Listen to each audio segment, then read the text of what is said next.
പിതാവിന്റെയും പുത്രന്റെയും പരിശുദ്ധാത്മാവിന്റെയും നാമത്തിൽ ആമേൻ. പരിശുദ്ധാത്മാവേ, എഴുന്നള്ളി വരണമേ. അങ്ങയുടെ വത്സല മണവാട്ടിയായ പരിശുദ്ധ കന്യകാമറിയത്തിന്റെ വിമല ഹൃദയത്തിന്റെ ശക്തമായ മധ്യസ്ഥതയാൽ എഴുന്നള്ളി വരണമേ.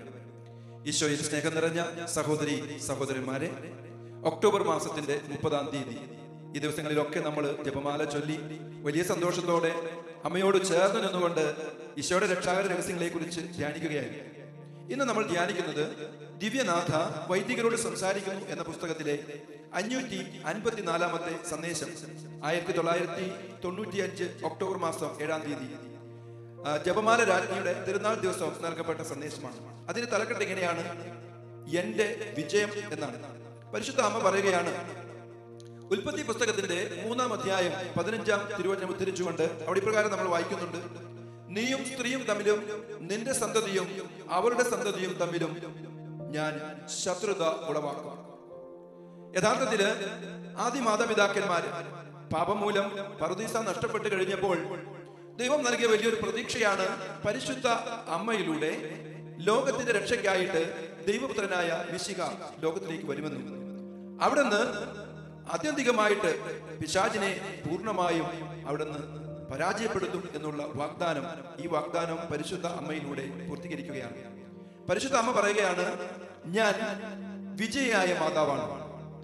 I am the queen of victories.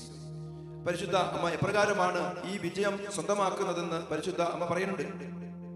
യഥാർത്ഥത്തില് ഈ വിജയം സ്വന്തമാകുന്നത് അമ്മയുടെ വിമല ഹൃദയത്തിന്റെ വിജയത്തിലൂടെയാണ്. ഈ ലോകത്തില് ജീവിക്കുന്ന മനുഷ്യൻ പാപത്തിന്റെ ആധിപത്യത്തില്, പിശാചിന്റെ ആധിപത്യത്തിൽ വീഴാതെ പാപത്തെ പൂർണ്ണമായി വെറുത്തുപേക്ഷിച്ച് ഈ അമ്മ നടത്തുന്ന ആ വലിയ സമരമുണ്ട്. ഈ സമരത്തിൽ അമ്മയോട് ചേർന്ന് നിന്നുകൊണ്ട് ആ സമരത്തിൽ പങ്കുചേരണം. അങ്ങനെ പരിശുദ്ധ അമ്മ പറയുന്നു, ഈ വിജയം എന്ന് പറയുന്നത് മനുഷ്യ ഹൃദയങ്ങളിൽ പരിശുദ്ധ അമ്മ വിജയം കണ്ടെത്തും എന്നാണ്. പരിശുദ്ധ അമ്മ എങ്ങനെയാണ് ഈ വിജയം കണ്ടെത്തുന്നത്?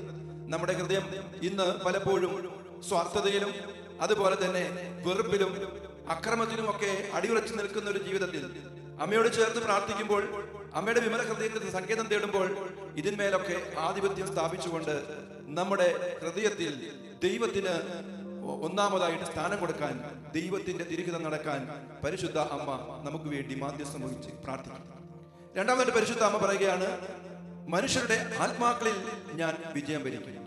മനുഷ്യന്റെ ആത്മാവ് പരിശുദ്ധ അമ്മയിൽ ആശ്രയിച്ചുകൊണ്ട് ദൈവത്തിന് വേണ്ടി ആത്മാർത്ഥമായിട്ട് ആഗ്രഹിക്കുകയും ഈ ആത്മാക്കളുടെ രക്ഷയ്ക്ക് വേണ്ടിയിട്ട് പരിശുദ്ധ അമ്മ നമുക്ക് വേണ്ടി ദൈവത്തിനു മുൻപില് മാധ്യസ്ഥം വഹിച്ച് പ്രാർത്ഥിക്കും. അമ്മ പറയുന്നുണ്ട് സന്ദേശങ്ങളില്, നിങ്ങൾ ചൊല്ലുന്ന ഓരോ ജപമാല പ്രാർത്ഥനയും എനിക്ക് പരിശുദ്ധ ത്രിത്വത്തിന്റെ മുൻപിൽ നിങ്ങൾക്ക് വേണ്ടി മാധ്യസ്ഥം വഹിക്കുന്നതിന് വേണ്ടി, നിങ്ങളുടെ ആത്മാക്കളെ രക്ഷിക്കുന്നതിന് വേണ്ടിയും വലിയൊരു ശക്തി എനിക്ക് ലഭിക്കുമെന്ന് പരിശുദ്ധ അമ്മ മുൻപ് സന്ദേശങ്ങളിലൂടെ നമ്മൾ പറഞ്ഞിട്ടുണ്ട്. ആത്മാക്കൾ ഈ അമ്മ വഴി രക്ഷയിലേക്ക് കടന്നു വരാനായിട്ട് ഇടയായി.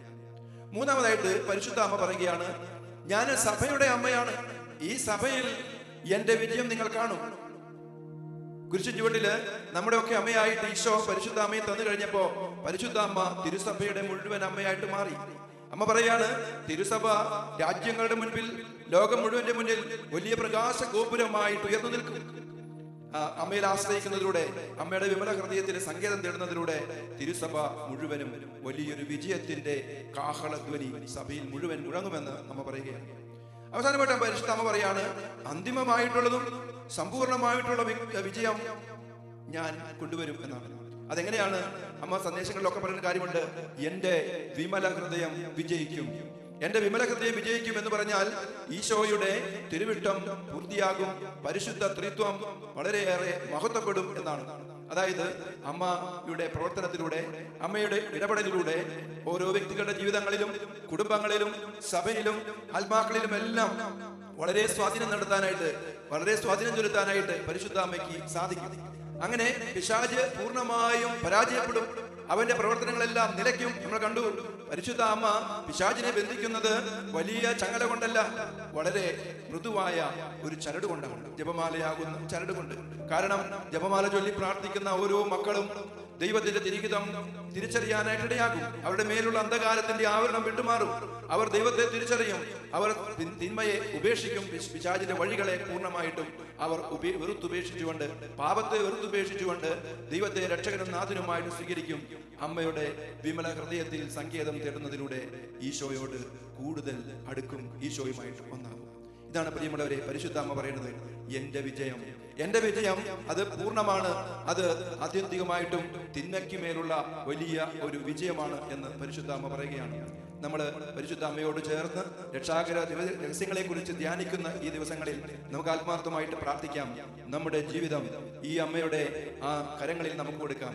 അമ്മ ഉറപ്പായിട്ട് നമ്മളെ ഈശോയുടെ അടുത്തേക്ക് കൊണ്ടുപോകും. നമുക്ക് രക്ഷയുടെ അനുഭവം തരും. നമുക്ക് നഷ്ടപ്പെട്ടു പോയ ആ ദൈവത്തിന്റെ കൃപയുടെ നിറവായ പരിശുദ്ധ അമ്മ നമ്മുടെ ജീവിതത്തിൽ നമുക്ക് വാങ്ങിത്തരും പിശാചിനെതിരെ പടപൊരുതാനുള്ള ശക്തി. കാരണം നമ്മൾ ഓർക്കുക, ഉൽപ്പത്തി പുസ്തകത്തിൽ ദൈവമായ കർത്താവ് ആ വാഗ്ദാനം ചെയ്ത പുത്രനായ ഈശോ ലോകത്തിലേക്ക് വരാനായിട്ട് ദൈവം പരിശുദ്ധ അമ്മയെ ഒരുക്കി.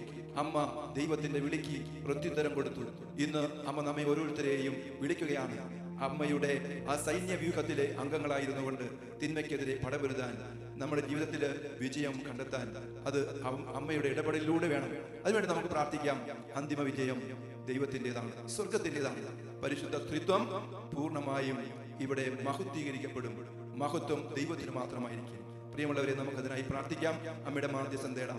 ദൈവകൃപ നിറഞ്ഞ മറിയമേ സ്വസ്തി, കർത്താവ് അങ്ങയോടുകൂടെ സ്ത്രീകളിൽ അങ്ങ് അനുഗ്രഹിക്കപ്പെട്ടവളാകുന്നു. അങ്ങയുടെ ഉദരത്തിൻ ഫലമായി ഈശോ അനുഗ്രഹിക്കപ്പെട്ടവനാകുന്നു. പരിശുദ്ധ മറിയമേ, തമ്പുരാന്റെ അമ്മേ, പാപികളായ ഞങ്ങൾക്ക് വേണ്ടി ഇപ്പോഴും ഞങ്ങളുടെ മരണസമയത്തും തമ്പുരാനോട് അപേക്ഷിച്ചു കൊള്ളണമേ. ആമേൻ.